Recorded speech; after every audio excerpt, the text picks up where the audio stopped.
पहली बात है कि 11,000 करोड़ जो प्राइम मिनिस्टर साहब फंड्स थे, उस फंड से 500 वेंटिलेटर 600 वेंटिलेटर बिहार आया था। वो सारा वेंटिलेटर सड़ गया, बंद हो गया। दरभंगा का वेंटिलेटर रूम टेक्नीशियन के अभाव में और बिजली लगाने के अभाव में बंद हो गया। एक भी वेंटिलेटर 500 वेंटिलेटर विभाग पर केस हो, स्वास्थ्य विभाग के पदाधिकारी पर, और जहां जहां ये वेंटिलेटर गई है वहां के पदाधिकारी पर एफआईआर लॉन्च होना चाहिए, क्योंकि ऑक्सीजन के चलते जो लोग मरे हैं वेंट के चलते, उस पर 302 का मुकदमा हुआ है परिस्थिति। एक दूसरी चीज, सिलेंडर सरकार के अस्पतालों में फेंका हुआ है, जिसको मैंने ट्वीट किया, गर्दनी भाग भी है। इस तरह लगभग जगहों पर सिलेंडर और ऑक्सीजन के चलते लोग मर रहे हैं और सिलेंडर फेंका हुआ है, कोई पूछने वाला नहीं है। उस अस्पताल पर के प्रभारी पर 302 का मुकदमा लगना चाहिए। तीसरी चीज, दरभंगा डीएमसीएच या बक्सर, लगभग जगहों पर सरकारी अस्पतालों में एम्बुलेंस जो खरीद के दिए थे लोग, वो आपको आश्चर्य होगा, पदाधिकारी या सरकार के पैसे, जनता के पैसे या एमपी लैट्स 32 लाख का एक एम्बुलेंस जस का तस फेंका हुआ। तीसरी चीज,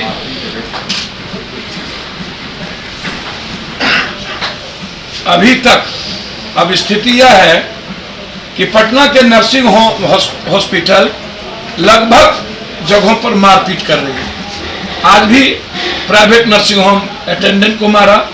ईश्वर दयाल में हमने दोनों बात डीएम साहब को भेज दिया है। ईश्वर दयाल के डॉक्टर्स का भगना है राहुल, उसने रात में राजीव नाम के पेशेंट को जबरदस्ती आईसीयू रूम में धमका करके बाहर कर रहा।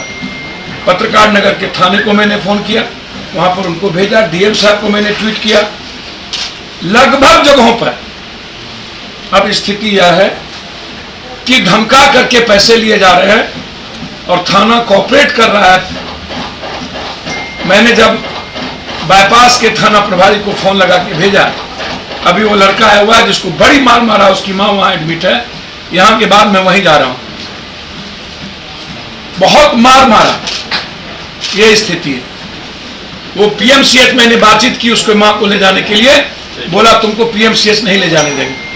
पीएमसीएच ने कहा लेके आइए, गरीब लड़का है, हालात अच्छे नहीं है। मेरे साथ पत्रकार वहां थे। जिन लड़कों ने केस किया है, मैं मांग करता हूं वो लड़का वहां पर कि आप अविलंब आईजी हेडक्वार्टर से जांच करा लें। वो लड़का वहां नहीं था, उसका मोबाइल कहां था, वो लड़का कहां था, और सीसीटीवी कैमरा में वो लड़का नहीं था। यदि गाड़ी तोड़फोड़ हुई तो उसी दिन केस क्यों नहीं हुआ? 24 घंटे के बाद केस क्यों हुआ? क्योंकि रात में उनको तोड़ना था शीशा। यदि उसके हाथ में चोट लगे तो 24 घंटे के बाद उन्होंने बैंडेज क्यों चढ़ाया, जब वो वहां था ही नहीं उनको, और उससे केस करवाया गया? तो मैं इंक्वायरी की मांग करता हूं। यदि एक भी वर्कर गाड़ी को टच किया हो और किसी से तुम भी हुआ हो तो मैं राजनीति से संन्यास ले लूंगा, अन्यथा रूडी जी आप राजनीति से संन्यास लें। और मैं चैलेंज करता हूं, या तो इसकी जांच सीबीआई से हो, या वर्तमान न्यायाधीश से हो, या आईजी हेडक्वार्टर से नीतीश कुमार जी करें। मैं मांग करता हूं। अब आप इनको कैसे धमकी मिल रहा है ये सुनिए। उनके पीए कौन है? निकालिए। पीए नहीं, उनके जो खास लोग सब हैं, वो लोग पहले तो हम लोग जब गए वहाँ पे तो हम लोग ऑडियो सुनाए।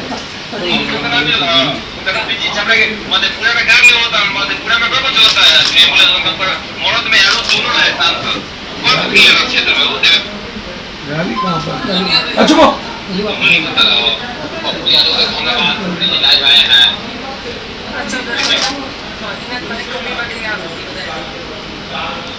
ये बताओ मम्मी बाबा ओकरा पीछे सब लोग के बोला तारा मन से लायक कर कोई के मन से लायक होकेला होके तार पड़ोसिया घर के बगल में सहोदर नहीं हम ना अच्छा आपके मन के लायक जो भी होगा बगल में आपको देखना चाहेगा देखिए सब कहिए नहीं बगल का आप लोग क्या करता है इसके चक्कर में छोड़िए नहीं आपके बगल मेरा बात तो सुनिए, जैसे कि आपको भी पता है और छपरा जिला में सबको पता है कि पप्पू यादव सबसे खास हमें यहाँ पे, ठीक है ना। और आपको हमेशा फोन करते हैं, आप परसों काम था हमको फोन किए कि नहीं, उम्मीद तो ना किए जबकि लोग नहीं करेंगे नहीं पप्पू यादव के खास पर की बात हम जाने पप्पू यादव के खास पर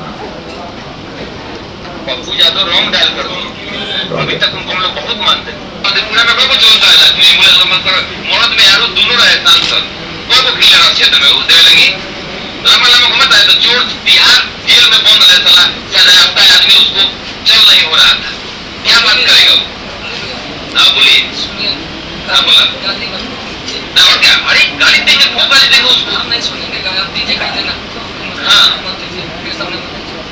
हाँ मैं सुना एक बात जान लो जितना पिटाए वाला काम कर लो कोई और में बुझे उनका औकात बा सरकारी निकाल लो ना चाइल्ड उसमें है ना चाइल्ड है तो कौन क्या है ना चोरी चुप के क्या आता है ना तो अगर उसको नेतागिरी करना है तो कौन क्या है ना खुला चाइल्ड है केवल बाहर वाले पूरा सेतन साहबुद्दीन किया भेंट करे सदा सदा वो साहबुद्दीन किया जिससे क्या बात करते हैं किस तरह करने जा रहा था टॉपिक पे टॉपिक की बात कर रहे हैं ना खास बने ना सबसे बड़ी बात नहीं आपको नहीं करते आपको फोन नहीं करते सुनिए आपको बताते हैं आप ये उसका फोटो देख लीजिए ये है पटना में अभी है क्या नाम है इनका बबलू सामने दिखाई सामने फोटो बड़ा करिए फोटो को बड़ा करिए ये बबलू चौबे जी हैं ये माँ बहन पप्पू यादव को और औकात बता देंगे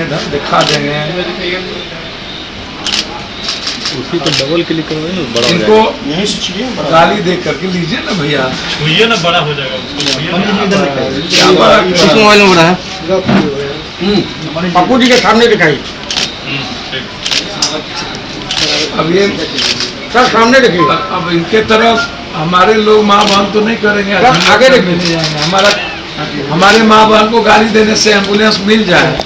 अब इनको क्या धमकी दिया आज रूडी जी के दामाद ने इनको क्या लिखा है वो दिखाया संभल के रहिए अपने दामाद अभी मैसेज किया हिसाब से रहिए अपने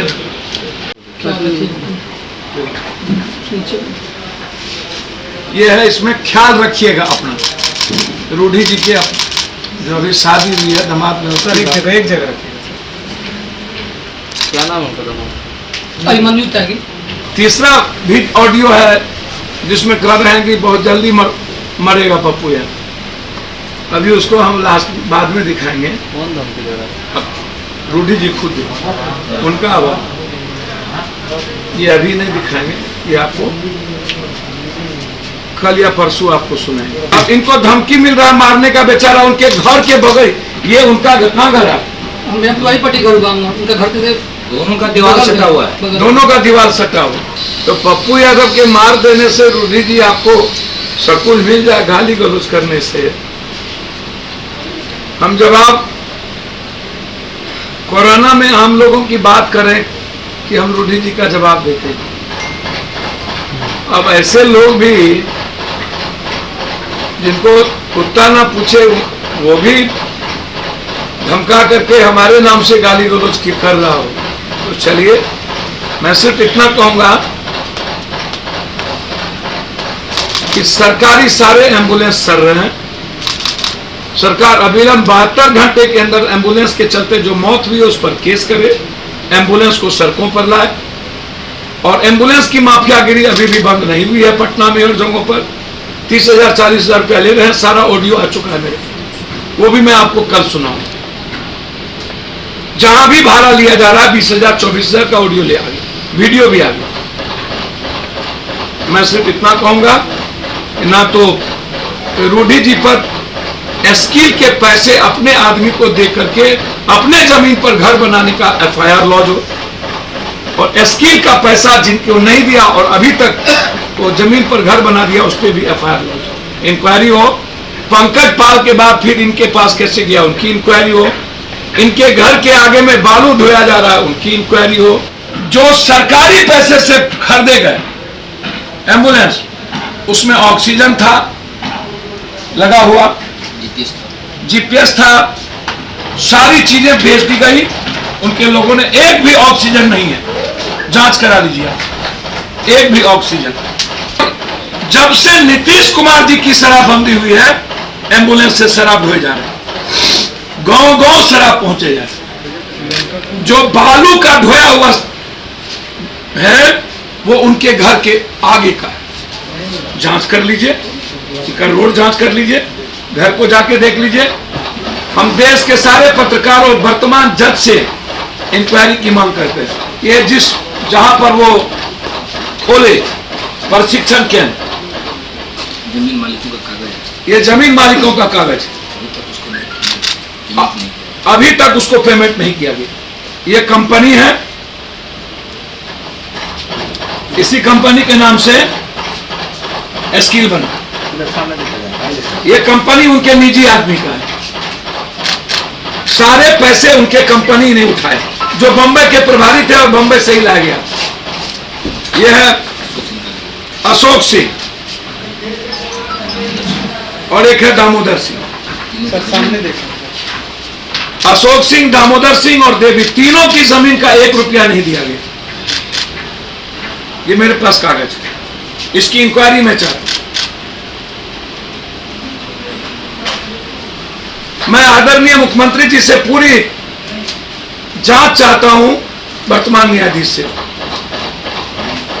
मैं आदरणीय मुख्यमंत्री जी से जांच चाहता हूं कि पंकज पाल डीएम 2002 के बाद जब एम्बुलेंस ले लिए तो फिर रूडी जी के पास एम्बुलेंस कैसे गया? उस एम्बुलेंस का जीपीएस से लेकर के ऑक्सीजन सिलेंडर कहां गया? और इतने दिन ड्राइवर को किसने तनख्वाह दी? और बालू भरने वाला वो जगह रूडी जी के घर के आगे का है, वो जांच अभी करिए और एफआईआर लॉन्च करिए।